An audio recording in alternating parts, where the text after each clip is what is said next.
Pemirsa, kita membicarakan betul-betul dalam survei kali ini adalah highlights-nya. Jadi kita tidak bisa membicarakan semuanya, karena itu saya ingin menanyakan lagi kepada Mas Philips. Salah satu highlights yang saya juga baca di dalam survei Anda ini adalah persepsi publik tentang ketepatan Presiden dalam reshuffle kabinet. Kebetulan baru-baru ini saja kan Anda lihat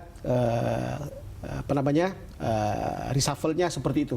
Lalu kemudian angkanya memperlihatkan dianggap 40,4%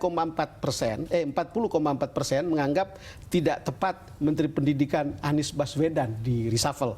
Setelah itu Menko Kemaritiman Rizal Ramli, lalu kemudian Menteri Perhubungan Ignatius Jonan, lalu di bawahnya Menteri Luhut Panjaitan. Ini cerita-cerita. Anda merekam itu ada detail sedikit. Kami melakukan survei ini tanggal 8 sampai 15 Agustus. Jadi kurang 8 lebih sampai 15 Agustus, ya, kurang lebih seminggu setelah reshuffle, 27 Juli kan. Setelah reshuffle ya. Jadi ketika publik sudah bisa mengolah informasinya dan bisa saya kira ikut menilai apakah tepat atau tidak tepat. Walaupun reshuffle itu adalah hak prerogatif presiden. Hak prerogatif presiden. Tapi publik juga saya kira punya hak untuk menyampaikan penilaian apakah keputusan itu tepat atau tidak tepat. Sebetulnya kami tanya ke semua ke responden tentang semua menteri yang diganti atau dipindah tugaskan. Diganti atau dipindah tugaskan. Ya, ada yang di reshuffle dalam arti tidak lagi ikut dalam kabinet, tetapi kan ada juga yang dipindahkan ke tempat yang lain gitu. Dan itu semua ada dalam survei kami, dan memang yang 3 teratas tadi dianggap itu ada Anies Baswedan, kemudian ada Pak Ignatius Jonan, Menko Rizal Ramli, dan Menko Luhut. Betul.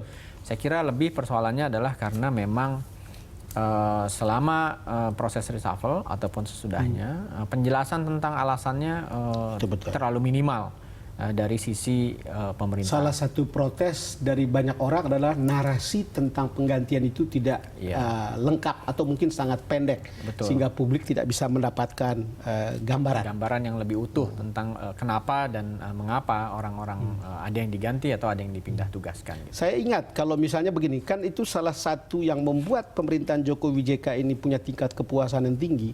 Itu kan ada 3 ya, itu Kartu Indonesia Sehat, lalu kemudian Kartu Indonesia Pintar, di situ ada Anies dan kawan-kawan misalnya ke bawahnya.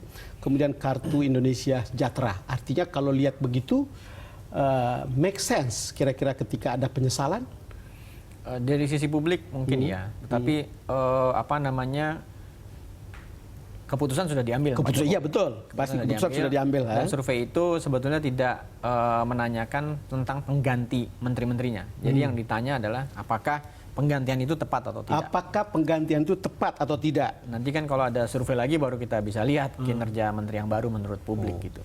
Tapi kalau intinya tentang kartu-kartu ini dan juga misalnya ada skema lain BPJS, itu saya kira ketepatan dan kecerdikan pemerintahan Pak Jokowi JK, karena ini adalah program-program yang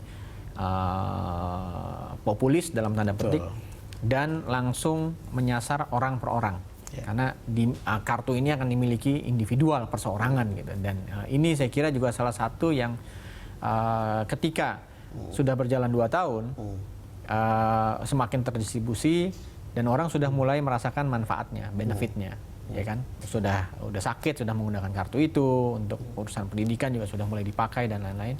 Dan ini saya kira faktor lain yang menyumbang pada tingkat kepuasan terhadap pemerintahan Pak Jokowi JK. Pagi ini saya makan pagi dengan Pak Jonan, lalu kemudian saya diberi flash disk tentang apa yang dikerjakan selama 20 bulan. Lalu kemudian kita juga membaca sejumlah fakta di dalam sosmed yang menyesalkan ketika Anies diganti, tapi kan ini kan sudah berlalu. Kalau Anda lihat reshuffle kemarin itu apakah menggambarkan konsolidasi pemerintahan Jokowi sebagai sesuatu yang sekarang berhasil? Saya kira memang itu menggambarkan tadi yang saya sampaikan, reshuffle kemarin dan 2 tahun ini memperlihatkan Pak Jokowi semakin punya independensi secara politik. Karena dia, kita tahu prosesnya, konsultasinya relatif minimal terhadap Misalnya PDIP dan juga dengan Pak JK misalnya gitu ya, dari berbagai berita yang kita dapat dimuat juga di media, dan itu memperlihatkan tingkat comfort Pak Jokowi terhadap kekuasaannya sudah terkonsolidasi, bahwa pada akhirnya memegang kekuasaan konstitusional tertinggi adalah presiden, dan dia punya power untuk melakukan apa yang dilakukan gitu. Terekam nggak kasus Archandra? Belum ya, karena kemudian pergantiannya belum, tapi keributannya kan mestinya pas saat survei. Kami bukan? nggak menanyakan spesifik tentang Archandranya itu, tetapi lebih pada pertanyaan umum tentang reshuffle. Dan kalau boleh ditambahkan, reshuffle yang kedua ini kan agak berbeda dengan reshuffle yang pertama. Dulu itu preteksnya adalah ekonomi. Jadi banyak tekanan untuk melakukan reshuffle karena situasi ekonomi kurang baik, rupiah terpuruk dan lain-lain, sehingga tuntutan orang banyak waktu itu partai-partai politik mengganti menteri-menteri dengan portofolio ekonomi. Tapi apa yang kita lihat, dan waktu itu sudah kelihatan sebetulnya arah independensi Pak Jokowi. Pak Jokowi tidak tunduk pada tekanan itu. Jadi di reshuffle baru dilakukan setelah tuntutan mereda, tetapi yang dilakukan pun reshuffle terbatas. Tapi kan masukkan Sri Mulyani ke sini kan sebuah langkah besar, bukan? Ini yang kedua. Yang pertama itu dulu menteri-menteri ekonominya tidak ada yang diganti, kecuali menteri perdagangan. Tapi menteri-menteri yang lain tetap ada di posnya.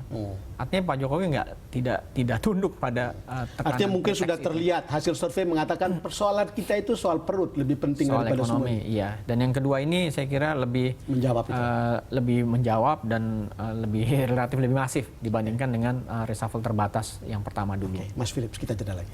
Pemirsa, kami akan segera